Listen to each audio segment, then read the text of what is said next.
wabarakatuh. Halo semuanya, perkenalkan nama saya Hawalia Arneta Saputri dengan NIM 2310913220009 dari Program Studi Keperawatan Fakultas Kedokteran Universitas Lambung Mangkurat Angkatan 2023. Di video ini saya akan menjelaskan esai saya yang telah saya buat dengan judul Gangguan Kecemasan yang Mengancam Kesehatan Jiwa. Video ini merupakan tugas dari mata kuliah Bahasa Indonesia oleh Ibu Dr. Nur Cahaya, SPD MPD. Selamat menyaksikan teman-teman semua. Masa remaja merupakan masa perkembangan yang paling kritis bagi tiap pertumbuhan individu. Pada masa inilah, remaja sangat rawan mengalami gangguan kecemasan karena tekanan dan tuntutan yang dihadapi. Berdasarkan survei yang dilakukan oleh para peneliti Fakultas Kedokteran, Kesehatan Masyarakat, dan Keperawatan FKKMK Universitas Gadjah Mada dengan The University of Queensland, Australia, dan Johns Hopkins Bloomberg School of Public Health Amerika Serikat menyatakan bahwa gangguan cemas merupakan gangguan mental yang paling banyak dialami oleh remaja, mencapai 3,7%, disusul oleh gangguan depresi mayor 1%, gangguan perilaku 0,9%, gangguan pasca trauma atau PTSD 0,5%, dan gangguan pemusatan perhatian dan hiperaktif atau ADHD 0,5%. Dari hasil penelitian itu menunjukkan bahwa maraknya gangguan kecemasan yang terjadi di kalangan remaja. Gangguan kecemasan adalah gangguan mental yang menyebabkan pengidapnya merasa cemas, khawatir, atau takut sehingga kesulitan menjalani aktivitas sehari-hari.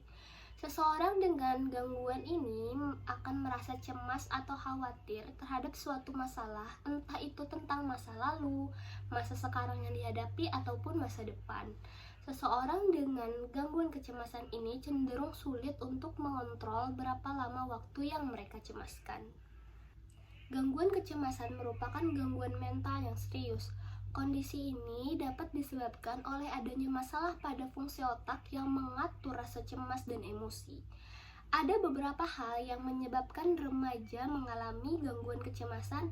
Yang pertama ada faktor genetik, yang kedua ada lingkungan, yang ketiga ada perubahan kehidupan, yang keempat ada riwayat trauma, dan kelima ada ketidakseimbangan zat kimia di otak.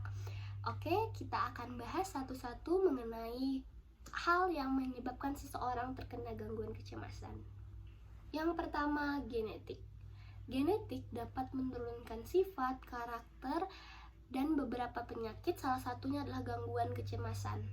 Jika seseorang memiliki anggota keluarga yang mengidap gangguan kecemasan, risiko untuk mengalami gangguan kecemasan pun akan lebih tinggi. Yang kedua, lingkungan.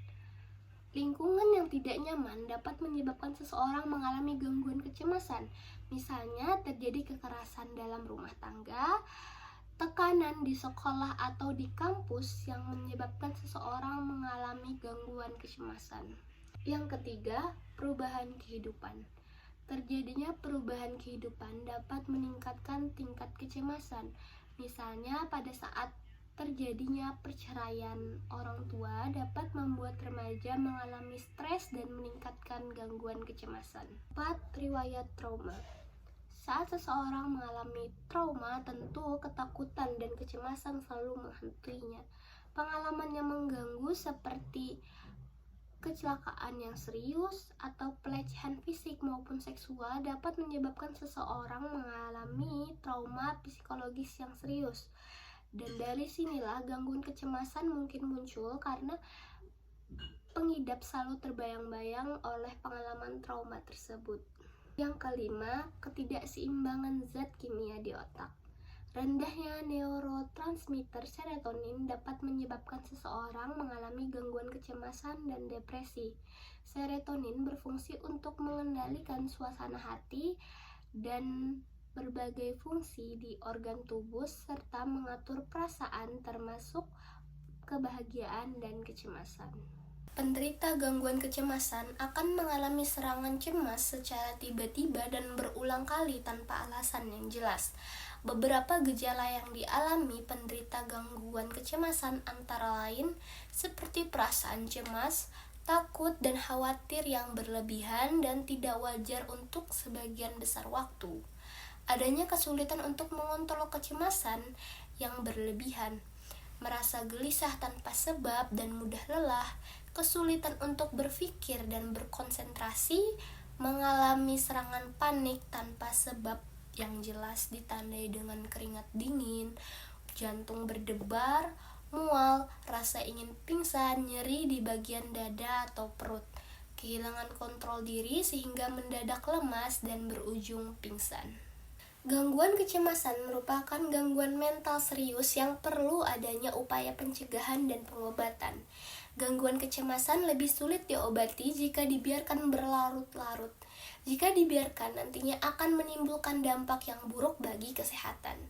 Pencegahan gangguan kecemasan dapat dilakukan dengan cara menanamkan pikiran positif, melakukan olahraga untuk meredakan stres atau kecemasan, misalnya olahraga yoga, tidak mengonsumsi zat berbahaya yang dapat memperburuk kecemasan seperti nikotin dan kafein, mencari dukungan kepada keluarga dan teman dengan menceritakan apa yang dirasakan agar meringankan kecemasan, dan melakukan relaksasi atau aktivitas santai seperti membaca buku, mendengarkan musik, atau melakukan hal apapun yang membuat senang sehingga dapat melupakan rasa cemas atau stres yang diderita.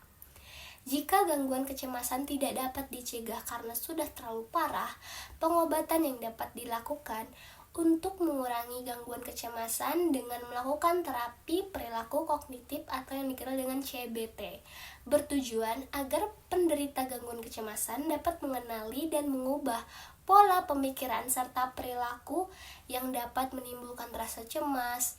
Terapi ini juga dapat membantu penderita untuk dapat menghadapi objek atau situasi yang memicu kecemasan dalam dirinya. Selain dengan terapi perilaku kognitif, penggunaan obat-obatan juga membantu dalam meringankan gangguan kecemasan yang timbul.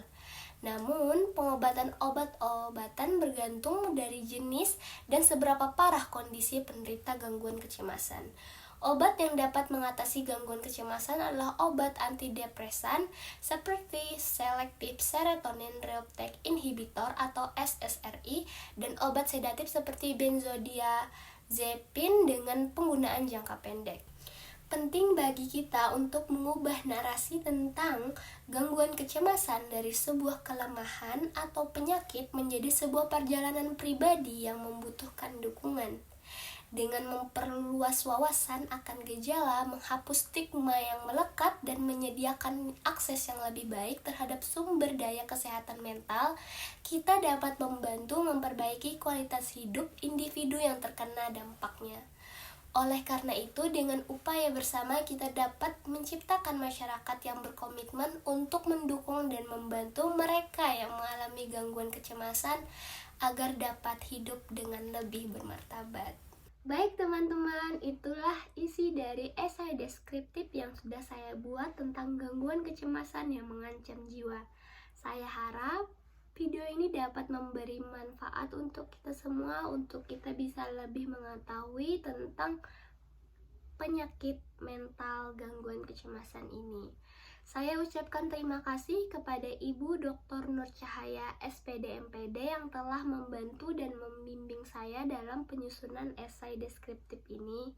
Saya juga ucapkan terima kasih kepada teman-teman semua yang telah menonton dan menyaksikan video ini dari awal sampai akhir.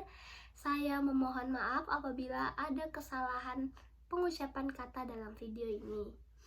Jangan lupa like dan komennya ya teman-teman. Wassalamualaikum warahmatullahi wabarakatuh. Audio Jungle.